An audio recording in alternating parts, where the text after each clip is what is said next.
Editorial La Pollera y Zebra Luchon presentan Ecos de Alex Saldías, narrado por Nicolás Echiburú, producido por Audiobook. 1. Gritos. Así también habían quedado los indios zonas después de aquella matanza, como pesadas sombras volcadas sobre el pasto coirón. Francisco Coloane. Primero. Philippe Valois miraba por la ventana. A la orilla de la playa habían comenzado a surgir las fogatas de un pueblo del que nadie le advirtió. Nunca los vio de cerca. Trataba en lo posible de no acercárseles. Solo veía las pequeñas incandescencias a lo lejos. Pensaba que en cualquier momento los salvajes que las encendían lo atacarían. Las fogatas se acercarían cada vez más hasta convertir su propia casa en una hoguera gigante. Temía por la integridad de sus criados y de su esposa. Necesitaba averiguar sobre su origen. Un día en que las lluvias y los vientos amainaron, decidió emprender un pequeño viaje hacia el continente. Tenía que avanzar a caballo hasta el estrecho que separaba a la isla y luego cruzar en una humilde embarcación. Una vez allí, siguió hasta el pueblo donde tenía la seguridad de que existía una iglesia comandada por jesuitas franceses. Cuando abrió la densa puerta de madera, vio al hermano François hincado bajo la cruz. Ambos se saludaron afectuosamente y luego de presentarse, Philippe contó sus inquietudes al sacerdote. Le habló sobre las fogatas que se encendían a lo largo de toda la costa durante la noche. Le dijo que, aparte de él, había varios comerciantes más en la isla, también europeos, con las mismas inquietudes. Después de escucharlo atentamente, el hermano François contó, en su lengua materna, que una vez preguntó al jefe de una tribu yámana del norte de la isla cómo se llamaban los que encendían fogatas en la playa durante la noche. Entre las respuestas del indígena comprendió la palabra Ona. Explicó al licenciado Valois que la isla llevaba el nombre de Tierra del Fuego, por esas mismas fogatas que lo atormentaban. Le aclaró que eran un pueblo pacífico. De todas formas, el jesuita le dijo que nunca perdiera el cuidado. Los salvajes son impredecibles. Cualquier cosa podría alterarlos. Philippe volvió a la isla más tranquilo. Observar las fogatas por la noche se volvió una rutina que lo inspiraba para escribir pequeñas crónicas artificiosas y algo líricas, alimentadas por el aburrimiento, el frío y el encierro. Sus negocios en la industria lobera estaban a punto de dar frutos, para después volver a Europa y vivir una vejez ostentosa y libre de toda preocupación. Le repetía esto casi todas las noches a su mujer, quien iba perdiendo los ánimos del mundo nuevo con cada semana que pasaba. Él le habló de Cristóbal Colón, Bonaparte y hasta de Marco Polo. «Somos nosotros», le dijo. Así deberían haberse sentido ellos pisando un continente desconocido. Pero mientras Philippe convencía a su mujer de lo maravillosa que era su situación, comenzaron a escuchar gritos a lo lejos. Ni siquiera el tempestuoso viento agitando los árboles o la madera crujiente de la casa enmudecieron lo que parecían, a todas luces, rituales salvajes. Durante las semanas de bullicio, Philippe Valois no pudo pegar un ojo para dormir. A su esposa le aterraban los cánticos. Se paseaba de un lado a otro de la habitación hasta que su esposo le pedía por favor que volviera a la cama. Un día lo amenazó con irse de la isla si es que no hacía algo. Pero él no quería acercarse a los salvajes por nada del mundo. Discutieron durante varias noches, hasta que Philippe decidió ir de nuevo al continente para pedir ayuda al hermano François. Él, nuevamente, lo escuchó atento y con muy buena disposición. Quiso tranquilizar al comerciante con una propuesta. Le comentó que conocía a un antropólogo belga que vivía a 2 pueblos de ahí. Insistió en que a él sin duda le interesaría el tema y que, si bien sería quizá imposible callarlos, por lo menos podría saber de qué se trataba todo ese alboroto. Valois no quedó muy satisfecho. Pensó en algo más efectivo, pero echarlos a escopetazos era un plan alternativo que no quiso hablar con el hermano François. Así que esa misma tarde, ambos fueron donde el antropólogo belga. Su nombre era Thomas. Vivía en una gran casa a la entrada del camino a las parcelas alemanas Diemen, unos kilómetros al noroeste. Apenas abrió la puerta, pudo notar que sus visitantes eran europeos. Los saludó con gran entusiasmo, les sirvió mate y les dijo que llevaba años sin hablar francés. Con sus vecinos le bastaba el alemán y con los chilenos, que veía de vez en cuando, usaba el español, pero el francés nunca. Pasaron unos minutos conversando de los idiomas y el clima. Luego de eso, el hermano François comentó al antropólogo la inquietud que traía su amigo. Thomas escuchó todo lo que dijo el jesuita. Luego miró a Valois y sonrió. Les explicó a sus invitados que ese ruidoso festejo se llamaba Hain. Era básicamente un ritual de iniciación para los niños en pubertad y podía durar de 3 a 5 meses. Los rituales nocturnos son esporádicos. Lo más duradero es el entrenamiento en la cacería, sentenció. A Philippe no le cabía en la cabeza que los salvajes pudieran estar festejando por tanto tiempo. Los imaginó bailando sin cansarse alrededor de una fogata por días. Mencionó algunos nombres de tribus que al comerciante le parecieron asiáticos. Cahuéscar, Yámanas, Selknam. Hablaron sobre la capacidad que tenían para soportar el frío. «Me gustaría ver a los rusos con las mismas prendas que los Selknam», dijo Thomas. Los tres rieron y continuaron conversando y bebiendo mate con vodka. Thomas les ofreció alojamiento a sus dos invitados. Ellos aceptaron. Antes de dormir, Philippe Valois miró por la ventana. No vio más que sauces y arrayanes. Pensó en las fogatas e imaginó los cánticos. El sacerdote y el antropólogo no pudieron darle ninguna solución.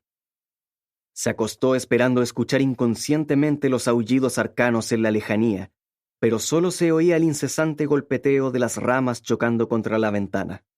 Mientras se hundía de a poco en la penumbra total del sueño, pensó en la inutilidad que habían tenido sus dos viajes al continente y los encuentros con el cura y el antropólogo. Pensó en la cara que pondría Elena cuando lo viera llegar al fondo con las manos vacías.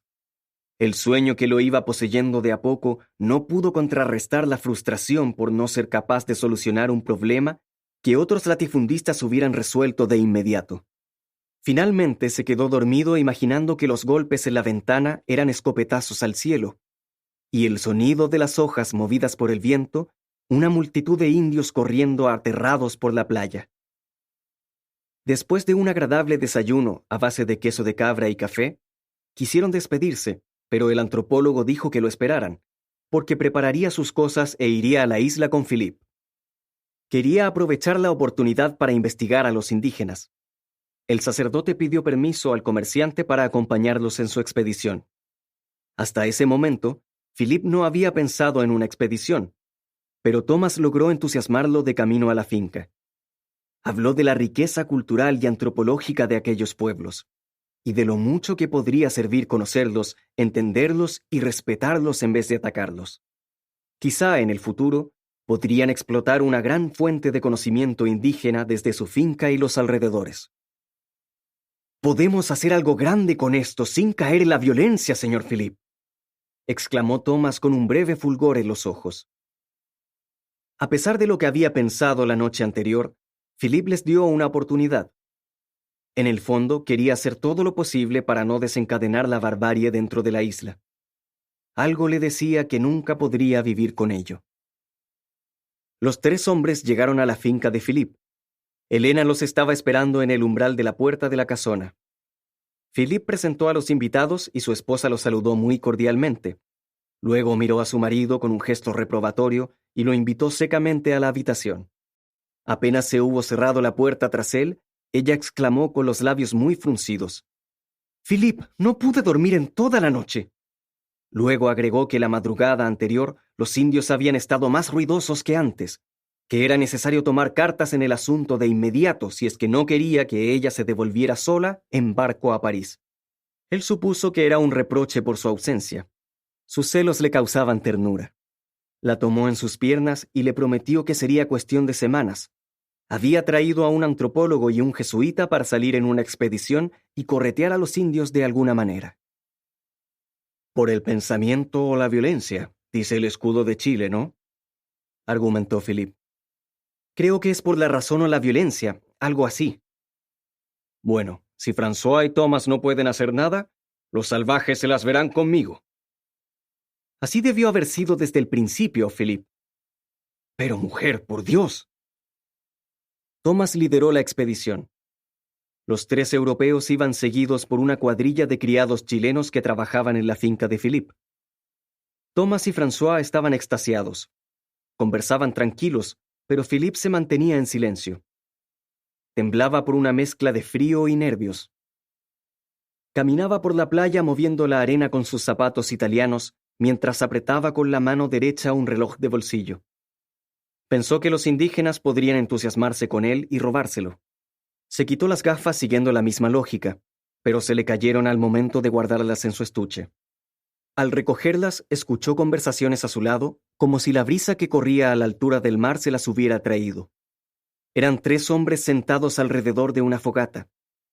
La escasa luz del sol, filtrada por las nubes, hacía parecer invisible el fuego.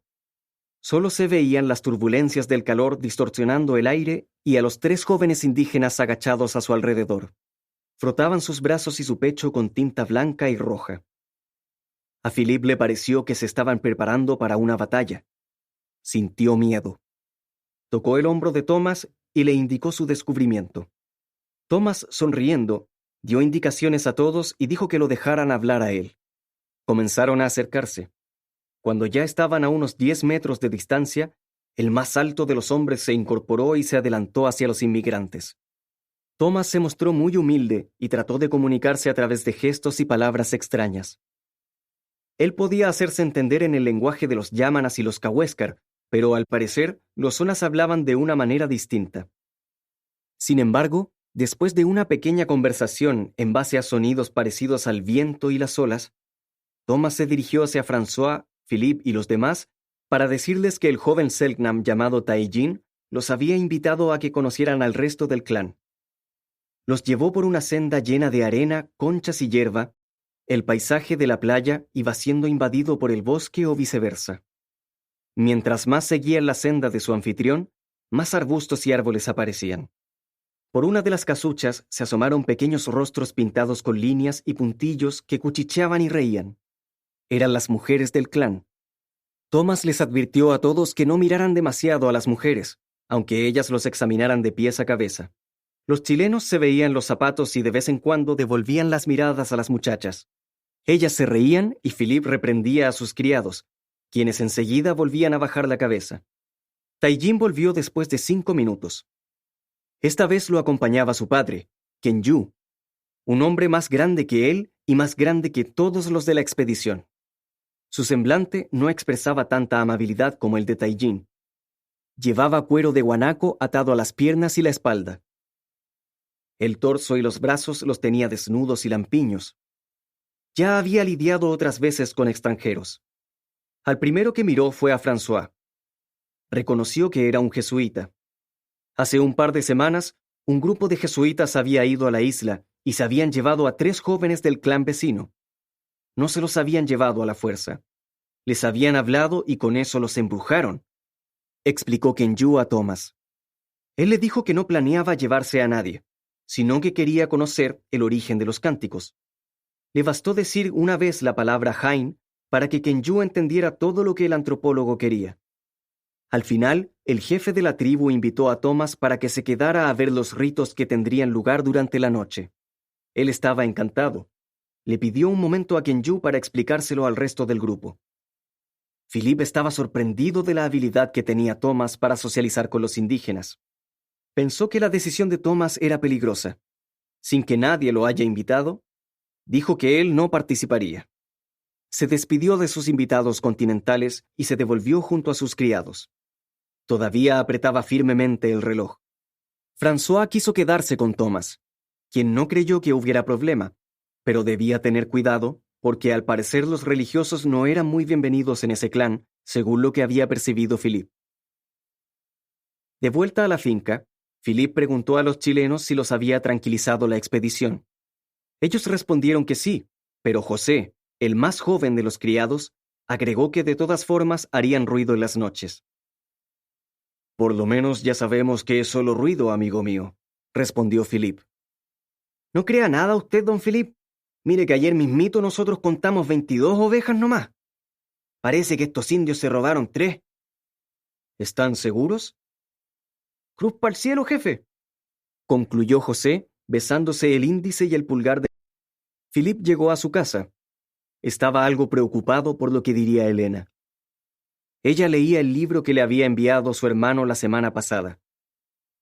Hundida totalmente en Salambó, no escuchó llegar a su marido. El licenciado se sirvió una copa de bourbon y se quedó meditando. Recordó la tez morena y la altura de Kenyu, los rostros de las muchachas escondidas, la pintura en la piel. Eran completamente hermosos. Su arcaísmo los dotaba de cierto halo primigenio. Apenas 5 grados y el pecho descubierto. Él no hubiese podido quitarse ni el abrigo. En el fondo sí quería quedarse a conocer los rituales de la noche y gran parte de su negación se debió a las posibles recriminaciones de su esposa. No debía desviar sus pensamientos de las negociaciones y las próximas contrataciones de chilenos. La construcción de la fábrica procesadora de grasa de lobo estaba casi lista. Necesitaba hombres, necesitaba concentrarse y vaciar ese vaso. Helena pasó con una taza de té sobre un platillo de porcelana. Preguntó sobre los indios, queriendo mostrarse despreocupada. Philip respondió, le dijo que se quedara tranquila, que los indígenas nunca le harían daño. Ella respondió con ironía y sin mirarlo a los ojos, como si lo único que le importara fuera dejar la taza de té vacía en la mesita de la cocina. Quizá a nosotros no, pero a nuestras ovejas sí. Después de escuchar eso, Philip se levantó ofuscado y dejó el vaso a un lado. Caminó furioso hasta la granja. Preguntó a José, quien guardó disimuladamente una garrafa de vino detrás del establo, si de verdad creía que habían sido los indígenas quienes habían robado. Si no fueron los indios, fueron los cuatreros. Pero de ayer a hoy día, 3 ovejas menos. Pero mi patrón, por lo que yo sé, acá no andan cuatreros. Philip no sabía si creer o no a José sobre las ovejas. Era un criollo borracho y sangrón. Decían que tenía sangre yámana, pero se crió como chileno de tomo y lomo. Quizá él mismo las había robado. Al mismo tiempo que aparecían las estrellas, aparecían las fogatas en la playa. El mar y el cielo se confundían en una sola noche, como un espejo cóncavo. La botella de bourbon se iba llenando de aire, mientras que los ojos de Philip se deshidrataban por estar tan fijos en el horizonte. Aguzó el oído y murmuró, «Ahí están», cuando los gritos y los cantos se apoderaron de la isla. El viento los llevó hasta Philip, haciendo crujir su casa y su corazón. Llegó primero el viento, luego el entusiasmo y después la envidia. Quería estar con ellos, desnudo, su espalda envuelta en piel de guanaco y el pecho caliente por la madera quemándose. Estuvo más de 2 horas sentado al lado de la ventana. La crónica que escribió esa tarde tuvo 3 páginas de extensión. La redactó escuchando el leve murmullo de los onas en la lejanía y los susurros de su esposa dormitando. Las velas no tardarían en consumirse. Miró de reojo el cuarto de Helena. Ella estaba de costado con ambas manos bajo la almohada. Las gruesas sábanas de piel la mantendrían caliente toda la noche. El libro de Flaubert estaba cerrado con el marcapáginas en el comienzo de la guerra en Cartago. Philip cerró la crónica con la sentencia «Je vois à le voir». El sonido de la puerta cerrándose tras de sí le hizo recordar lo infinitamente solo que se encontraba. Fuera de casa, lejos de la tibia carne de su esposa, a miles de kilómetros de la patria y su familia. Nada más que un revólver en el bolsillo interior de su chaqueta lo tranquilizaba. Al salir, el viento hizo que se le apretara junto al pecho. Sentía, a pesar de la humedad que traía la neblina, ciertos extraños hilos de calor rozando sus mejillas. A medida que Philip avanzaba, los pequeños rayos cálidos que cortaban el hielo del aire se hacían cada vez más frecuentes e intensos. El revólver se contraía más contra su cuerpo y las sombras de los indígenas comenzaban a hacerse visibles y reales. Primero como líneas amorfas estiradas por el brillo del fogón, luego como furtivas y pequeñas bestias con arcos colgados a la espalda. Trató de seguir un camino paralelo al que había recorrido en la mañana junto a Thomas y François. Su intención era que no lo descubrieran. La curiosidad y el orgullo movían sus piernas. Además, quería confirmar si de verdad eran los indios quienes robaban sus ovejas. Pensaba que eso le ayudaría a mejorar el ánimo de su señora y por ende el suyo. Las olas, el viento frío, la memoria y el fogón más allá. No recordaba otro momento en que se sintiera más vivo. La embriaguez le hacía sonreír como estúpido mientras se escondía torpemente entre densos arbustos crecidos a 30 metros del fogón. Trató de concentrarse en las conversaciones y los cantos de las mujeres. Desde esa distancia, casi podía distinguir sus cuerpos pintados, pero no con la suficiente nitidez. Decidió acercarse más. Se movía encorvado, sigiloso y con el revólver enterrado en el pecho. Avanzó hasta 15 metros del clan.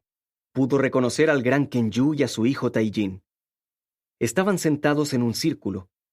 Al medio ardía el fogón y frente a él hablaba un anciano. El mar se agitaba tanto esa noche que Philip no había alcanzado a notar que hace algunos minutos no se oían cantos ni voces distintas a las del anciano. Las olas hacían su propio ritual. Miraba al resto del clan a los ojos mientras parecía contar una historia u organizar una revolución. Nada podía inferir Philip de las palabras del viejo. Se dedicó a ponerle atención a sus gestos y a los rostros de los demás. Quienes lo escuchaban eran en su mayoría niños de entre 10 y 14 años. Llevaban líneas blancas y rojas dibujadas en el cuerpo cayendo de manera vertical. Entre ellas corría una seguidilla de puntos. El viejo tenía la cara arrugada, la espalda cubierta con piel de guanaco y se afirmaba con un bastón de hueso. A veces lo levantaba y otras veces golpeaba juguetonamente las cabezas de los niños. Ellos se reían, y los adultos que los acompañaban también. Hombres grandes, que Philip supuso que eran sus padres, estaban parados detrás de ellos. Sujetaban sus hombros con fuerza y orgullo. Las mujeres estaban en un grupo aparte. Cuchicheaban y se reían con el resto. A veces el anciano también las apuntaba con su bastón de hueso. Philip sacó de su bota una pequeña botella de bourbon. La había llenado antes de salir. Ya casi no sentía frío. Estaba a punto de ir a sentarse con los indígenas, con Thomas y François, al lado de Taijin y Kenyu. Pensó que los obligarían a desnudarse y a pintarse como ellos para participar, pero no fue necesario. Lo único distinto que notó en ellos desde que los había visto en la mañana era que llevaban puesta una capa de piel de guanaco a la espalda. Indios solidarios, se dijo. Y tragó un poco más de licor antes de marcharse. De vuelta a la casa, siguió el mismo camino que había tomado. Ya podía visitar a los indígenas como si fuera un grupo de vecinos, pensó. Desde esa noche se dedicaría solo a su fábrica procesadora de grasa de lobos marinos. Pensó en que sería una pérdida de tiempo molestarlos. Ellos tenían sus costumbres y era correcto respetarlas. Lo de las ovejas no era nada. Ellos necesitaban cazar. Quizá las tomaron. Reforzaría la guardia nocturna y pondría puntas de madera para que nadie robara. Además, estaba convencido de que el ladrón había sido José. Ya le habían advertido de la sagacidad e ingenio que tenían los chilenos para mentir. Desde el fogón surgió un clamor tan grande como el de las demás noches, gritos de hombres y mujeres acompañados por una multitud de pisadas quebrando la hierba. Los niños que estaban sentados alrededor del fuego habían salido a la cacería de los demonios. Sabían que no debían dispararles al cuerpo, sino que ahuyentarlos con gritos y flechazos a la tierra. Los llamaban Short. Eran lacayos de la cruel diosa Chalpen, reina de las tinieblas. Ahuyentar a los Short era gran parte del Jain. Esa noche, el grupo de niños pertenecientes al clan de Kenyu debía sumergirse. Los niños se movían sigilosamente por la hierba. Sus alientos subían como ángeles de vapor y se disolvían junto al viento. Se tensaban los músculos recién desarrollados. Debían disparar sus flechas como les habían enseñado sus mayores. Cada sombra que se creaba bajo el brillo de Creen, la luna, los hacía temblar de miedo. Un susurro, el paso furtivo de un animal o el fugaz impulso de un pájaro sobre una rama. Luego la figura inconfundible del Short. Philip iba con la botella colgando entre los dedos y la sonrisa en la boca. Ideaba la forma de meterse a la casa sin que Elena se diera cuenta. Absorto en esos pensamientos, el avistamiento de una sombra lo dejó aturdido. La borrachera se esfumó. La sombra estaba escondida en un solitario arbusto de la playa y corrió hasta sumergirse en el mismo robledal donde se encontraba Philip. Él logró identificar la figura de un hombre, pero con dos protuberancias que salían de su cabeza como si fueran los cuernos del toro español más recio. Tenía el cuerpo pintado con líneas gruesas y paralelas, cruzándolo como anillos. Se movía como un gracioso arlequín bajo la luz de la luna. Esa era la primera noche de Jaime. Al otro lado del bosque, un pequeño y delgado adolescente Selknam, llamado Coax, creyó ver la sombra de un demonio. Corrió tanto que no alcanzó a darse cuenta de que se iba quedando solo. Se escondió en unos arbustos. Frente a él nacía un páramo que terminaba al norte de la isla, junto a los terrenos europeos. Las piernas le temblaban. No tenía idea de cómo devolverse al fogón que se había convertido en cenizas para comenzar la cacería en la oscuridad. Se puso a llorar silenciosamente en medio de la nada. En cualquier momento podía aparecer un short y entregarlo a Chalpen. Sus compañeros decían que ella se lo traga a uno entero y que luego escupe los huesos. Estaba pensando en eso cuando pasó cerca de él la grotesca figura de algo que parecía un hombre o un guanaco herido. Iba encorvado y lanzando maldiciones en un idioma desconocido. La luz de la luna distorsionó aún más la forma del extraño ser. Coax decidió dejarlo pasar. Cuando estuvo a unos 2 metros del arbusto donde él se escondía, el demonio sacó un objeto transparente, se lo llevó a los labios y comenzó a beber. Coax no soportó el pánico que le provocaba esa figura antropomorfa e hinchada. La flecha que lanzó desde los arbustos fue disparada con tanta fuerza que hizo explotar la botella. La oreja derecha de Philippe quedó colgando destrozada. Su mano derecha tenía heridas profundas que al mismo tiempo ardían por el licor que cayó en ellas. Antes de correr, desabrochó sus chaquetas. Las explosiones llenaron de luz y ruido toda la isla. Philippe era nuevamente preso del horror. Escuchó los pasos del indígena como el aleteo de una paloma encerrada. Llegó a la finca hecho un manojo de tierra, sudor, sangre y alcohol. Tenía el pecho descubierto por sus chaquetas desabrochadas. Llevaba el revólver en una mano. Olía a pólvora y bourbon. Elena abrió la puerta y gritó con un auténtico pavor. Se quedaron mudas las olas y los cantos. No había nada más que sangre frente a ella, una isla entera hecha de sangre. El jesuita y el antropólogo conocían el origen de aquellas explosiones. Intuyeron que las había provocado Philippe y su gente, pero aturdidos se preguntaban por qué. Discutieron unos minutos respecto a lo ocurrido. Las miradas de los indígenas parecían hundirles dagas invisibles en todo el cuerpo. El anciano decía algo al oído de Kenyu. Los demás examinaban al par de europeos, quienes no paraban de hacer gestos con las manos, darles explicaciones, decirles que estaban de su lado. Nada importó mucho. Thomas lo comprendió antes que el jesuita. Cuando Kenyu puso un cuchillo de hueso en la garganta de François, les hizo un gesto a ambos para que se levantaran y se fueran. Una lenta y espesa gota de sangre cayó por el cuello del jesuita. Thomas se llevó las manos a la cabeza. Ambos se dirigieron de inmediato a la finca de Philippe.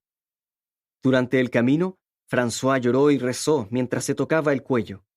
Bajo la luz de la luna, el rojo de la sangre se veía negro entre sus dedos. Avanzaron en silencio pensando en lo que le dirían a Philippe cuando llegaran a su casa. Mientras se acercaban, pudieron observar a una multitud de criados que estaba afuera de la puerta de entrada. Se abrieron paso entre el gentío y tocaron la puerta. Elena los recibió. Estaba pálida, con los ojos llorosos y la barbilla temblando. Les contó lo ocurrido. El jesuita y el antropólogo no se lo esperaban.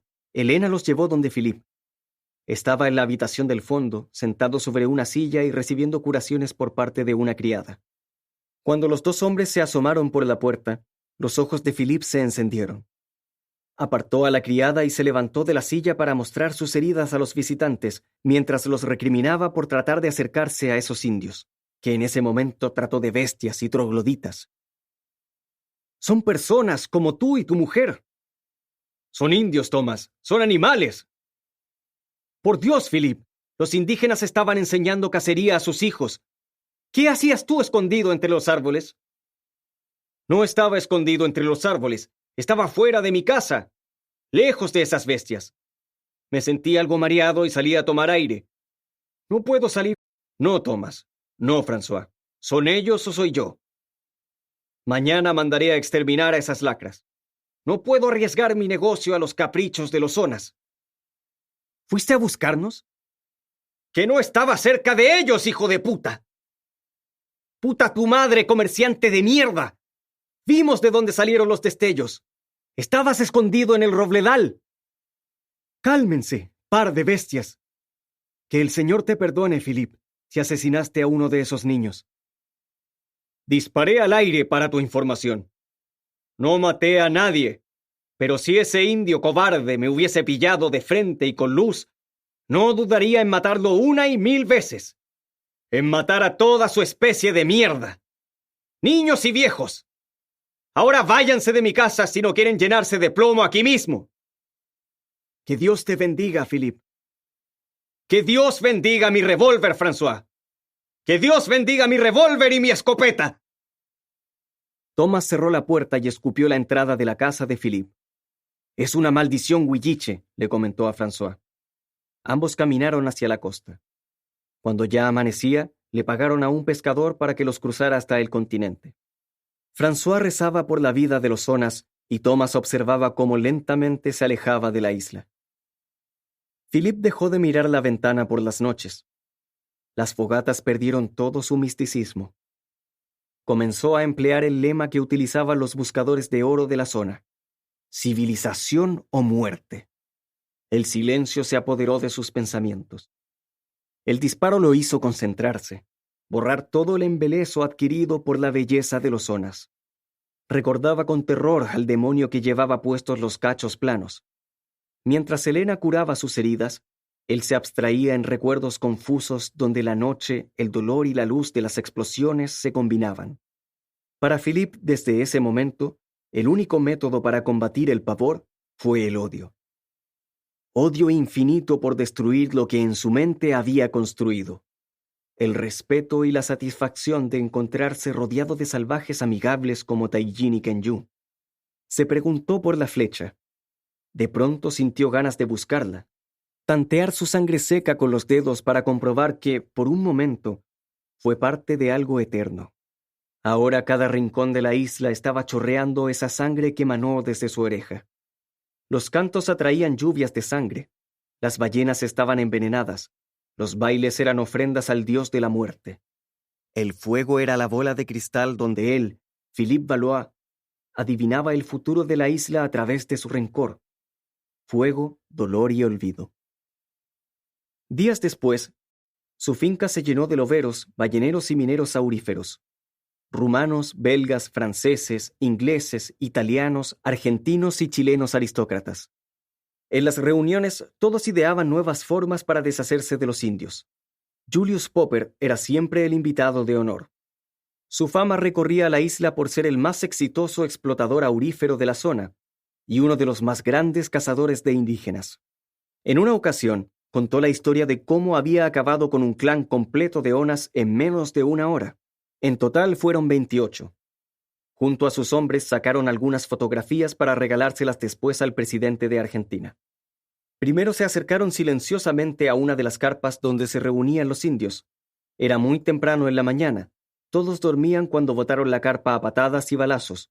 Solo alcanzó a huir uno de ellos. Todos aplaudieron cuando Julius terminó de contar la historia. Luego Philip contó la suya. Mostró sus manos y su oreja heridas. Era el único hombre herido por los zonas hasta la fecha. Algunos de sus invitados se exacerbaron. Comentaron entre ellos que la matanza de esos salvajes era algo urgente. Durante los meses siguientes, los comerciantes europeos inventaron nuevas y muy diversas formas de asesinar indígenas. La idea de Alexander McLennan fue una de las más creativas. Hace mucho tiempo que sus estancias mineras habían sido hostigadas por clanes vecinos. Junto a algunos jesuitas, decidió sellar un pacto de paz con los zonas. Invitó a todo el clan a festejar un banquete. Mientras cenaban, el europeo les enseñó a los indígenas cómo se brindaba. Con tono gentil y gracioso, Alexander hizo llenar las copas de sus invitados. Luego les hizo levantar el brazo hacia adelante y gritar «Cheers», antes de beber el contenido de la copa. Los zonas repitieron el brindis unas 10 a 15 veces. Ellos creían que sería una falta de respeto no hacerlo cada vez que su anfitrión lo hiciera. Al quinto brindis, los más jóvenes comenzaron a caer al suelo y a reír. Luego los hombres adultos y algunas mujeres.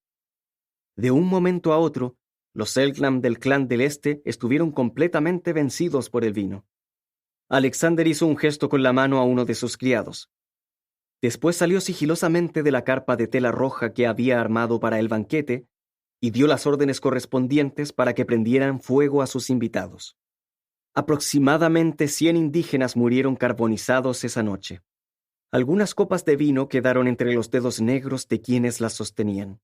Poco a poco, las industrias comenzaron a tomar terreno a lo largo de toda la isla grande de Tierra del Fuego. Se acuñaron monedas y estampillas con el sello de Julius Popper. A veces Philippe balanceaba una moneda entre sus dedos y, sin quererlo, ese día estaba arreglando las maletas para embarcarse en un viaje que los llevaría a Buenos Aires y luego, después de algunas escalas, de nuevo a Francia junto a sus familiares y amigos. La fábrica de Philippe estaba lista. La grasa de lobo estaba en su auge máximo. Solo le bastaría realizar 1 o 2 viajes por año para corroborar que todo siguiera funcionando. Los papeleos bancarios los podía hacer desde su país. Había logrado por fin su objetivo. Su esposa le decía que le había costado solo la mitad de una oreja. Philippe estaba seguro de que ella repetiría esa broma a todos. A veces pensaba en ir a visitar a Thomas y a François para pedirles disculpas por su comportamiento, pero la vergüenza no lo dejaba. Quizá era mejor dejar las cosas como estaban. De todas formas, los cantos ya no se escucharían más. La nostalgia lo hizo mirar una vez más hacia la costa. El brillo de la luna era tan intenso que se repetía con fulgor en la espuma blanca de las olas. Ya nada más brillaba en la arena. Solo se veía la sombra del robledal a lo lejos. Recordó estar escondido como un niño mientras oía las palabras del anciano. También recordó al ser de los cuernos planos que lo atemorizó, luego la flecha, la sangre y el dolor. Esa misma noche Philippe soñó con el demonio. Despertó agitado y sediento. Sudaba como si hubiese corrido a lo largo de toda la isla. En su sueño huía. El demonio corría y saltaba tras de él. Repetía palabras en el lenguaje de los vientos. Durante todo lo que duraba el sueño, él podía entender lo que el demonio decía, pero cuando despertaba, no podía hilar ningún pensamiento tras el horror. El sueño comenzó a repetirse con más frecuencia. Hubo semanas enteras en que tenía el mismo sueño, pero con algunas variaciones. En algunas, el demonio le disparaba una flecha en la cara. En otras lo veía de lejos, caminando entre las piernas de la Torre Eiffel o escondido bajo algún puente de la calle Marselles. Hubo una vez en que despertó gritando, pues el demonio había entrado a la habitación de Helena bailando. Él no podía avanzar, solo veía cómo el demonio se introducía en la habitación de su esposa. Luego sintió los gritos de ella y despertó. Pero cuando despertó, el demonio estaba a su lado, mirándolo y acercándose. Fue un sueño doble. A veces llegaba a tener sueños triples. Soñaba, despertaba en un sueño, despertaba en otro, y luego volvía a la realidad por fin. Tenía que tocarse los brazos y la cara para estar seguro de que era real. Lo único que tenían en común todos sus sueños intercalados era que en todos estaba el demonio de los cuernos planos y las líneas como anillos cruzándole el cuerpo, a perder el apetito y a descuidar sus negocios. Helena estaba preocupada. Los chinos habían comenzado a manufacturar grasa sintética y la grasa de lobo estaba vendiéndose cada vez menos. Se iban sumiendo lentamente en la pobreza. Meses después, los policías franceses bromearon con la vestimenta que llevaba Philippe cuando lo encontraron. Asumieron que era un loco o un travesti perturbado. Solo Helena pudo explicarlo entre llantos y gritos. Philippe le había contado sobre el demonio de sus sueños. Lo había descrito y ella lo reconoció. Ahora sus pies giraban sobre el suelo haciendo un semicírculo, luego un cuarto de círculo y luego se movían como un par de campanas abandonadas. La pintura roja era su sangre, la pintura blanca era su piel y los cuernos un paraguas torpemente atado a la cabeza. Segundo. Fernando Curimán era un joven estudiante del pequeño pueblo de Bariloche. Su padre le había permitido estudiar en lugar de trabajar, después de muchas súplicas y discusiones. Cuando Fernando al fin pudo ir a la escuela, no se entretuvo jugando a la pelota con sus compañeros en recreo, ni enviando notas o conversando con las niñas de su edad. Se dedicó a leer y a escudriñar los infinitos mundos que se le presentaban en la biblioteca. Había leído El último grumete de la Baquedano en 2 días. Disfrutó tanto la prosa de Coloane que se dedicó a buscar todo lo que él hubiera escrito. Su obra favorita fue el cuento Tierra del Fuego, que estaba ambientado en la extraña y remota isla del mismo nombre.